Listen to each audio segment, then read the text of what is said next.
ඒ වෙනකොටත් යල කන්න දැන් පහුවේගෙන ඉන්නේ. දැන් වගා කරලා අවසන් වෙලා තියෙන්න ඕනේ. ඊට පස්සේ දැන් ආණ්ඩුව කියනවා හෙක්ටයාර ලක්ෂ 2කට වැඩිම වගා කරලා තියෙනවා කියලා. මහ පොළොවේ ගත්තොත් ඒ ප්‍රමාණය නෑ. හැබැයි අවුරුද්දකට හෙක්ටයාර ලක්ෂ 15කට වැඩි ප්‍රමාණයක් ආසන්න ප්‍රමාණයක් ගොවි ජනතාව සාමාන්‍යයෙන් වගා කරනවා. ගියේ මහ කන්න අස්සන්න අසාර්ථක වුණා. දැන් මේ යල කන්න සම්පූර්ණයෙන්ම අන්තිම නරකම තැනට දාලා තියෙනවා. මේක ඇතුලේ අනිවාර්යෙන් විදියට බරපතල ආහාර හිගයකට මුහුණ දෙන්න සිද්ධ වෙනවා. ඊළඟට දැන් හැමෝම කතා කරන්නේ වී වගාව ගැන.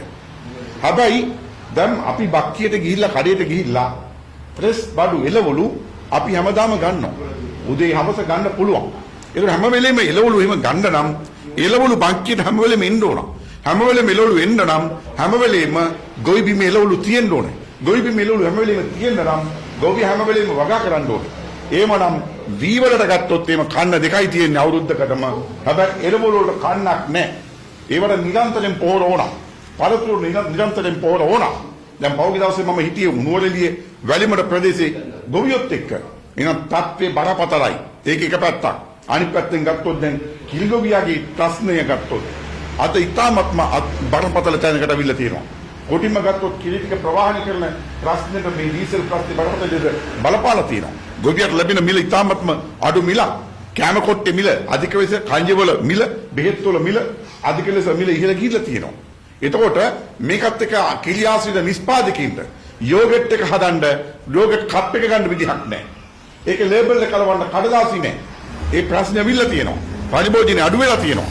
මේකත් එක්ක ඒ කර්මාන්තේ කඩා වැටිලා තියෙනවා. වී ගොවිතැනත් කඩා වැටිලා, එළවලු ගොවිතැන, පළතුරු ගොවිතැන මේ ඔක්කොම කඩා වැටිලා. ඒ වගේම තමයි ධාන්‍ය වර්ග මේ ඔක්කොම කඩා වැටිලා, කිරි ගොවිතැනත් කඩා වැටිලා. කඩා වැටිලා මේ මුං ඔක්කොම කඩා වැට්ටුවා.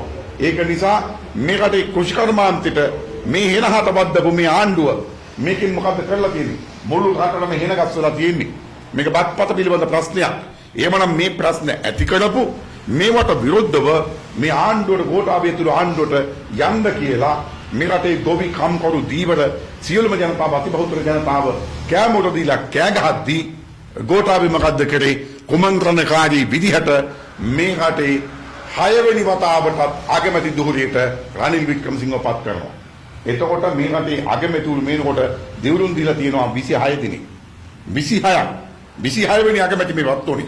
26 වෙනි අගමැතිගෙන් එකෙන් 6ක් දූර 6ක් තරලා තියෙන්නේ රනිල් වික්‍රමසිංහ. එමණර ලොකු පංගුවක්. එහෙනම් රට මේ වාගේ මස්තබාල්දු තැනකට පත් කිරීමට රනිල් වික්‍රමසිංහලා වග කියන්න ඕන. කොටින්ම ගත්තොත් පෞගේ කාලේ ගත්තොත් එම කෘෂිකර්මාන්තේ පැත්තෙන් ගත්තොත් එම රනිල් වික්‍රමසිංහලාගේ ආණ්ඩුව තමයි ගොවියගේ අස්වනු මිලදී අරගෙන ගොවියට ගෙව්වේ නෑ. පොර ප්‍රශ්න දැම්මා. අපි ඔය විතකේදී අල්ලිගහ මන්ත්‍රී වටලනවා ගිහිල්ලා ගොවියෝ ඉතිහාසයේ ලංකා ඉතිහාසයේ පළවෙනි වතාවට වටලනකොට ඒකේ අගමැති රනිල් වික්‍රමසිංහ. ඉතින් ඒ නිසා රිගේනියන් ශ්‍රී ලංකා වැඩපිළිවෙල ගෙනල්ලා අනිත් පැත්තෙන් විවිධ වැඩසටහන් ගෙනල්ලා මේ බටහිර අධිරාජ්‍යවාදීන් කත්වල වැදගෙන රනිල් වික්‍රමසිංහලාගේ ආණ්ඩුව මෛත්‍රීලාගේ ආණ්ඩුව කරපු දේවල් පිළිබඳව රටේ ජනතාවට අමතක නැහැ.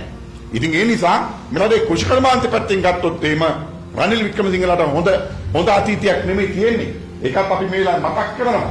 එවනම් මෙන්න මේකත් එක්ක විශේෂයෙන්ම අපි මතක් කරලා දෙනවා ගෝඨාභයගේ මේ අලුතෙන් හදන්න යන අටව ගන්න යන ආණ්ඩුවට තව දුරටත් මේ රටේ ජනතාව පීඩනයටපත් කරන්නේ නැතුව දැන් ඉන්නකොට තෙල් පොලි තෙල් වල සෙඩ් එකේ තෙල් නෑ ගන්න. ගිනි ගණන් ගිහිල්ලා තිබුණක් ගන්න නෑ. මේ තත්ත්වයටපත් කරපු ආණ්ඩුව කරුණා කරලා දොට්ට බහින්ද කරුණා කරලා ගොවියගේ මේ අවශ්‍යතාවයන් ටික දෙන්න ඕගොල්ලන්ට දෙන්න බෑ. දෙන්න බැරි ඕගොල්ලෝ අනිවාර්යයෙන්ම යන්න. මේ රටේ ජනතාව කැමති ආණ්ඩුවක් හදාගන්න ඉඩකඩ හදලා දෙන්න කියන කාරණේ මේ රටේ ගොවි ජනතාව වෙනුවෙන් අපි මේ වෙලාවේ ප්‍රකාශ කරනවා.